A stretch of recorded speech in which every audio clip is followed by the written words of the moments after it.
Bismillahirrahmanirrahim. Assalamualaikum warahmatullahi wabarakatuh.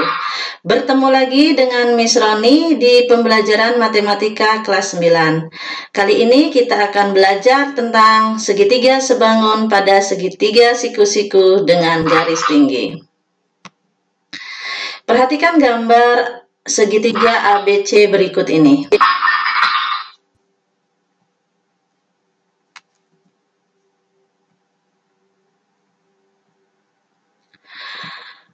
Pada segitiga ABC, siku-sikunya di B. Nih, kita perhatikan siku-sikunya ada di B.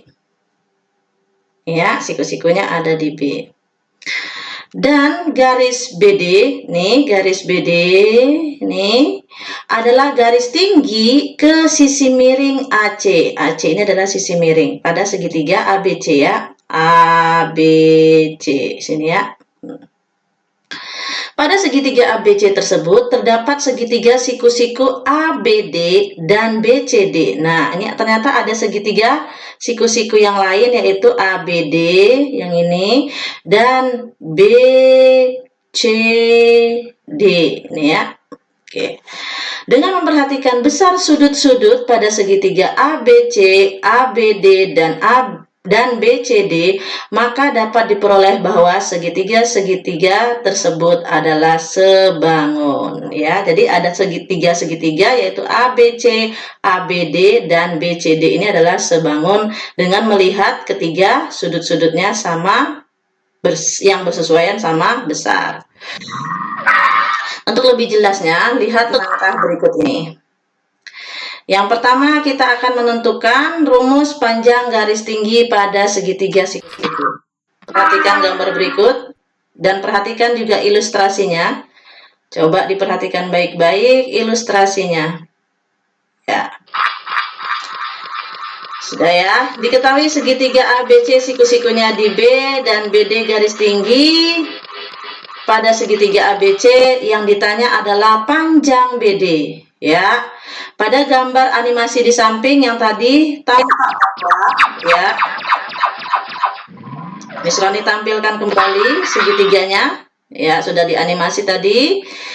Nah, sekarang pada segitiga ABC ini tampak bahwa segitiga sudut ADB. Sebentar Miss Roni tuliskan dulu. Sudut ADB, maaf ya, ini ADB. Diwarnain hitam dulu ya. Oke, ini ADB berarti sudut yang ini. Itu adalah sama dengan sudut BDC. BDC berarti yang ini ya. Oke, kita lihat sama sudutnya yaitu bentuknya siku-siku. Kemudian sudut DBA berarti yang ini kita beri tanda yang berbeda. Untuk sudut ini kita tandain silang. Oke. Sama dengan sudut DCB. DCB berarti sini ya. Maaf. Oke. Tandanya sama. Kemudian sudut BAD kita tandain seperti ini. Ya, oke. Itu ternyata sama dengan sudut CBD berarti yang ini ya. Tandanya begini. Nah, ini kan ada dua segitiga yaitu ABD, ada tiga ya, ABD, kemudian BDC, dan ABC. Nah, berdasarkan syarat dua segitiga sebangun terbukti bahwa segitiga ADB sebangun dengan segitiga BDC, yaitu terbuktinya dengan apa? Sudut. Ketiga sudutnya sama besar yang bersesuaian. Jadi akibatnya berlaku ya. AD banding BD ya, yang ini AD dilihat gambarnya banding BD itu sama dengan DB banding DC. Ya, kemudian kita kali silang. Begini ya. Nah, DB itu kan sama dengan BD, sama saja ya. Berarti DB atau BD kali BD hasilnya berarti BD kuadrat. Nih, BD kuadrat. Kemudian baru AD dikali DC. Sehingga kalau kuadratnya dihilangkan pangkat 2-nya, maka nyari BD itu adalah akar AD dikali DC. Ini ya turunan rumusnya yang pertama. Nanti misalnya akan memberikan kesimpulannya. Kemudian bagaimana jika menentukan panjang AB pada gambar yang tadi? Perhatikan ilustrasinya.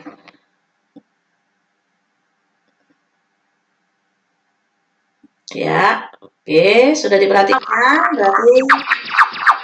Oke. Diketahui segitiga ABC siku-siku di B, BD adalah garis tinggi segitiga ABC. Ditanyakan adalah panjang AB. Yang ini ya, panjang AB-nya yang mana? Yang ini. Panjang AB. Ya. Oke, sekarang pada gambar animasi di samping tampak bahwa ya sudut ABC sama dengan sudut ADB. Ya, ABC berarti yang ini ya, yang besar. ABC sama dengan sudut ADB. Berarti yang ini ya, sama-sama segitiga siku. Kemudian segitiga sudut BCA ini ya itu sama dengan sudut DBA yang ini. Ya, gitu ya. Kemudian sudut CAB yang ini. CAB itu sama dengan sudut BAD. Berarti yang ini juga ya. Oke. Nah, berdasarkan syarat dua segitiga tersebut, terbukti bahwa segitiga ABC sebangun dengan segitiga ADB. Sehingga akibatnya berlaku perbandingan sisi yang bersesuaian, yaitu AB banding AD. Kemudian AC banding AB. Sehingga kalau dikali silang berarti AB kali AB kuadrat sama dengan AD dikali AC. Atau kalau kuadratnya dihilangkan menjadi akar AD kali AC. Oke. Selanjutnya bagaimana cara menentukan panjang BC? Coba perhatikan ilustrasi di samping. Ya. Oke. Pada gambar animasi di samping terlihat bahwa sudut ABC sama dengan sudut BDC, sudut BCA sama dengan sudut DCB, dan sudut CAB sama dengan sudut CBD. Kalian bisa perhatikan ilustrasinya baik-baik ya.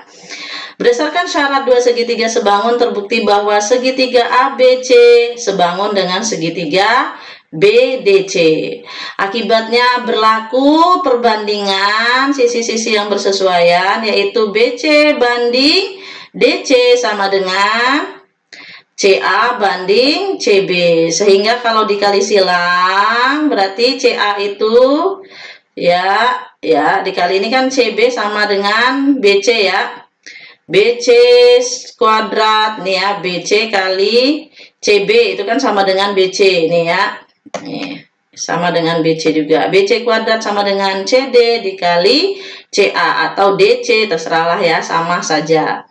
Sehingga kalau kuadratnya hilangkan menjadi akar CD dikali CA. Jadi kesimpulannya, nih yang perlu kamu ingat, pada segitiga siku-siku, jika dari sudut siku-sikunya ditarik garis tegak lurus pada sisi hipotenusanya, maka berlaku nih ya, BD itu berarti AD dikali CD. Ya, BD kuadrat itu sama dengan AD dikali DC atau CD, sama saja. Kemudian yang kedua, rumus yang kedua ya, AB kuadrat itu sama dengan AD dikali AC. Ya, yang perlu kamu ingat, ya rumusnya. Kemudian yang ketiga, untuk menentukan panjang dari BC, berarti BC kuadrat sama dengan CD dikali AC. Nih ya. Jadi 3 rumus ini perlu kamu ingat. Ya, ini sering juga masuk dulu di tahun-tahun sebelumnya, masuk dalam soal ujian sekolah maupun ujian nasional. Oke ya, jadi ini kalau Miss Roni dulu bilangnya namanya rumus air mancur. Rumus segitiga air mancur. Jadi kamu perhatikan, kalau BD berarti AD kali DC gitu ya. Jadi diingat-ingat. Oke, yang berikutnya coba kita latihan dulu, latihan soal. Perhatikan pada gambar di bawah ini, panjang garis tinggi pada segitiga PQR adalah, nih yang ditanya berarti QS ya. Diketahui RS-nya 9, PR-nya adalah 13. Oke, pembahasan di sini. Ya, yang ditanya garis tinggi berarti ya. Nah, yang ditanya QS. Nah, sekarang kalau Miss Roni tanya ya, kalau seandainya PR-nya itu adalah 13, SR-nya 9, berarti PS-nya berapa? Ya. Betul ya, PS-nya itu atau SP itu adalah 4. Berarti ini adalah 4 cm. Oke, sehingga untuk menentukan QS kuadrat itu adalah SP ya, berarti sini ya rumusnya SP yang ini SP dikali SR. Gitu ya, diingat-ingat. Kita masukkan saja nilainya, SP-nya itu adalah 4, tadi sudah diketahui, kemudian SR-nya itu adalah 9, maka QS sama dengan 4 kali 9 itu adalah 36, berarti QS-nya adalah akar dari 36, berarti panjang QS-nya adalah 6 cm, begitu ya teman-teman. Oke, paham ya? Insya Allah. Selanjutnya contoh yang kedua, pada gambar di samping perhatikan di bawah ini ya, yang ditanya itu adalah panjang dari QP. Nih, QP-nya berapa? Nah, berarti tadi sudah diketahui PS-nya itu adalah 4 cm, SR-nya itu adalah 16 cm, yang ditanya QP. Rumus untuk menentukan QP itu adalah berarti PS nih, PS dikali PR. Diingat-ingat ya, kalau dulu Miss Roni bilang ini rumus air mancur.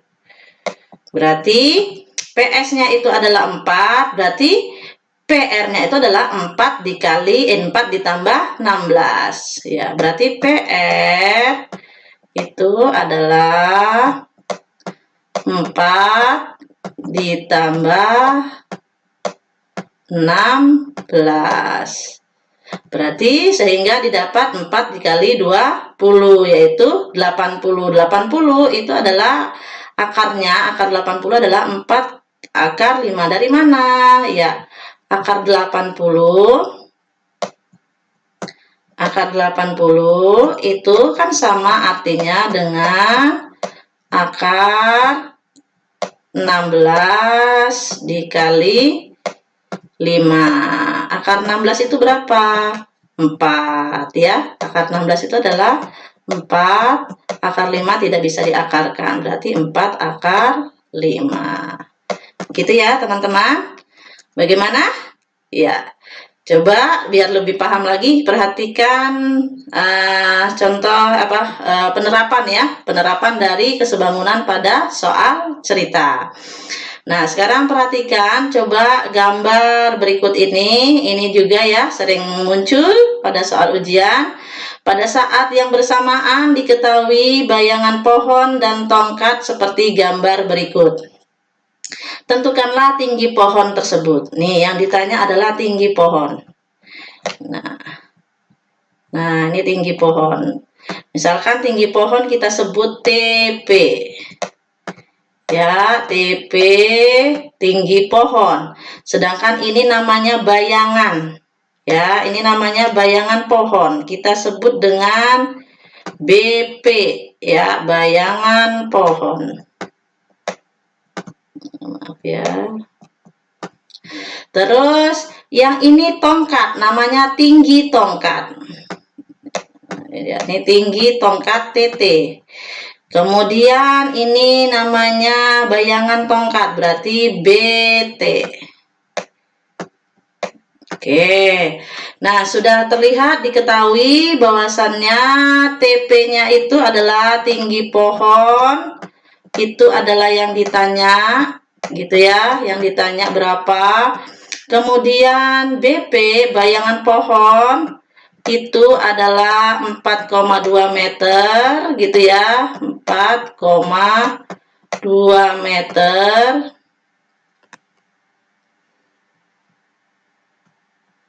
Sebentar ya, 4,2 meter, 4,2 meter. Eraser, kita eraser dulu. Nah. Oke, kita lanjutkan. Kemudian 4,2 meter. Kemudian yang diketahui apalagi tinggi tongkat atau kita sebut dengan simbol TT, tinggi tongkat itu sama dengan 2,5 meter. 2,5 meter. Dan yang terakhir adalah bayangan tongkat atau BT, itu adalah 1,4 meter. Oke, sehingga kita bisa melakukan perbandingan ya, perbandingan antara tinggi pohon dengan tinggi tongkat ya. Tinggi pohon bisa dibandingkan dengan tinggi tongkat. Kemudian sama dengan bayangan pohon itu sama dengan bayangan tongkat, gitu ya. Sudah, kemudian sehingga kita masukkan nilainya. Tadi bayangan tinggi tongkatnya berapa? Yaitu 2,5 meter nih ya. Tinggi tongkatnya 2,5 meter. Kemudian bayangan pohon tadi berapa? 4,2 meter. Dan bayangan bayangan tongkat itu adalah 1,4 meter. Sehingga kita rubah dulu satuan meter ini menjadi satuan sentimeter untuk mempermudah penghitungan kita. Berarti tinggi pohon banding 250 cm sama dengan 4,2 meter menjadi 420 cm per 140 cm. Sehingga kalau dikali silang, nih, ini kan bisa disederhanakan ya, habis coret, berarti 14 TP, 14 tinggi pohon sama dengan 250 kali 42. Sehingga didapat tinggi pohon itu adalah 250 dikali 42 adalah 10.500 bagi 14. Sehingga tinggi pohon itu adalah 750 cm atau dijadikan bentuk meter menjadi 7,5 meter. Begitu ya teman-teman. Bagaimana? Insya Allah ya, insya Allah mudah dipahamin, sering diulang-ulang saja. Kemudian contoh yang berikut yaitu foto dan bingkainya. Nah, contohnya bingkai foto berukuran 20 kali 16 cm. Coba perhatikan gambar berikut. Foto yang sebangun dengan bingkai ini ya, jadi yang di luar ini adalah bingkai ya, sedangkan yang di luar ini namanya bingkai. Nih, ini bingkai, sedangkan yang di dalam ini adalah foto. Ternyata bingkai dan foto itu adalah sebangun. Nah, kemudian foto yang sebangun dengan bingkai tersebut ditempelkan dengan sisi di kiri, di atas dan di kanan masing-masing 1 cm. Ternyata masih ada sisa ya, nih sisa 1 cm. Jadi fotonya itu enggak full pada bingkai gitu ya. Ternyata sisi kiri, sisi kanan dan sisi atas itu masih lebih 1 cm. Tentukan lebar di bagian bawah ini ya. Yang ini yang jadi pertanyaan. Ini sudah Miss Roni jawab 1,5 cm. Nanti bagaimana dapatnya 1,5? Perhatikan berikut ini. Oke, yang ditanya itu adalah lebar foto, kemudian berarti lebar fotonya itu berapa sentimeter? Berarti yang ini ya, lebar foto.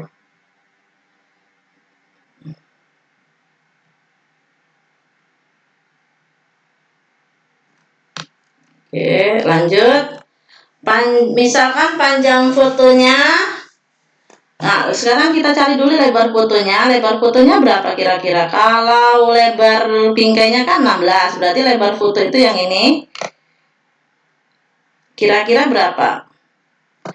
Kalau dari sini ke sini itu adalah 16, berarti dari sini ke sini foto ini berarti lebarnya berapa? Berarti bisa didapat dari 16 ya, 16 dikurang nih ya lebar fotonya berarti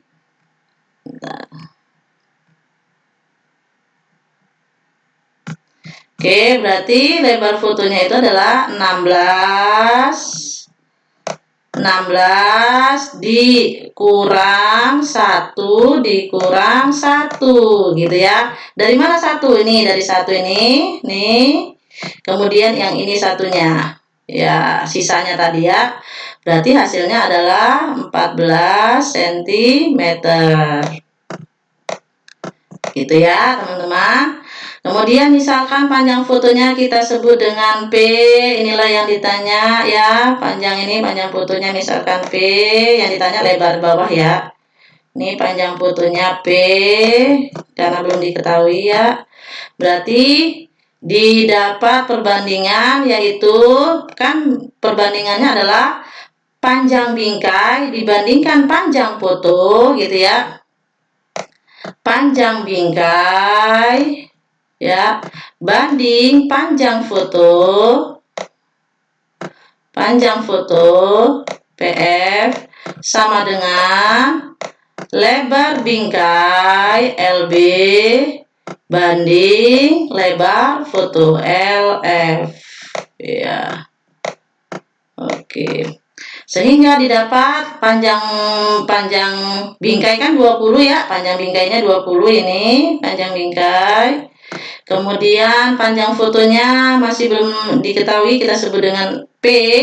Kemudian lebar bingkainya ini berarti yang 16 ya ini. Kemudian lebar fotonya sudah diketahui tadi adalah 14 ya, sehingga 20 banding P sama dengan 16 banding 14 gitu ya. Selanjutnya berarti kita kali silang nih ya. Kita kali silang. Kemudian tadi ini ya 20, kalau dibandingkan pakai per 20 per P ya sama dengan 16 banding 14 gitu ya. Nah, kali silang berarti 16P sama dengan 20 kali 14, sehingga didapat 16P sama dengan 240, sehingga P-nya adalah 17,5.